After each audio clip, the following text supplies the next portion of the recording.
on the road again. This band of bikers includes an engineer, a businessman and a former police officer.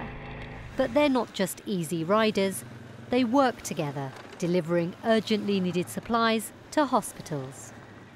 They're known as blood runners, a volunteer emergency service.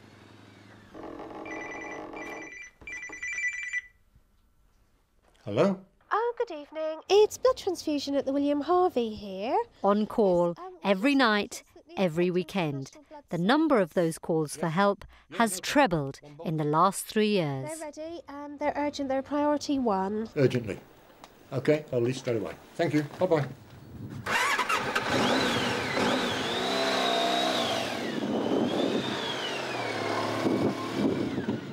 First and foremost, I'm a biker, and combining the bike and helping something with charity is excellent.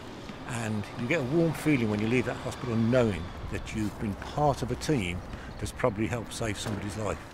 You pay for the petrol, you Correct. pay for the vehicles, the That's insurance, the road tax, and you're not getting paid to do this. Absolutely. What's the motivation? Motivation, I suppose, is some people like dropping money into a charity box. I like to actually give my time and effort to a charity. That's the reason. And helping our local NHS. Helping the NHS at a time when its budgets are stretched. Out of hours, our hospitals use taxis or couriers to ferry blood from blood banks to patients in need, which can be costly. So they're increasingly relying on the blood runners, who help save tens and thousands of pounds. This is money that the taxpayer doesn't have to find. Every time the blood bikers come and we're not relying on a taxi company, that's another £50 that we've saved, leaving us more funds to treat patients. You don't have very much warning before all of a sudden you could have somebody bleeding in theatre and somebody bleeding in A&E. So you can go from having quite reasonable stock levels of blood to suddenly not having very much at all, and it's at times like these that the blood runners step in so we can continue treating patients and not worry that we're going to run out.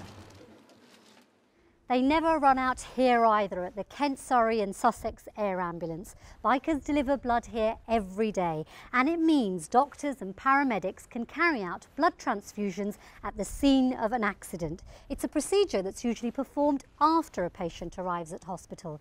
Doing it this way can increase somebody's chance of survival. Hello, how are you? I'm good, thank you. Oh, good. What are you up to? And it was in hospital where schoolgirl Caitlin was last Christmas Eve, needing a transfusion after chemotherapy. Today, she's meeting the man who helped make that happen.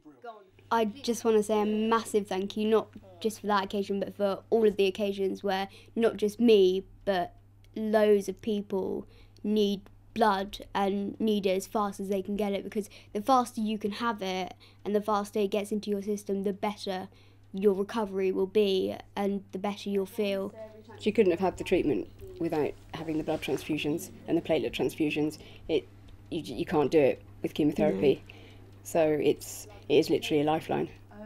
We don't always know what the outcome is or why we're transferring. We know what products we move about. It can be blood, plasma, platelets. It can be samples that need to go away for a specialist test that particular night. We get meningitis samples, spinal fluids to move.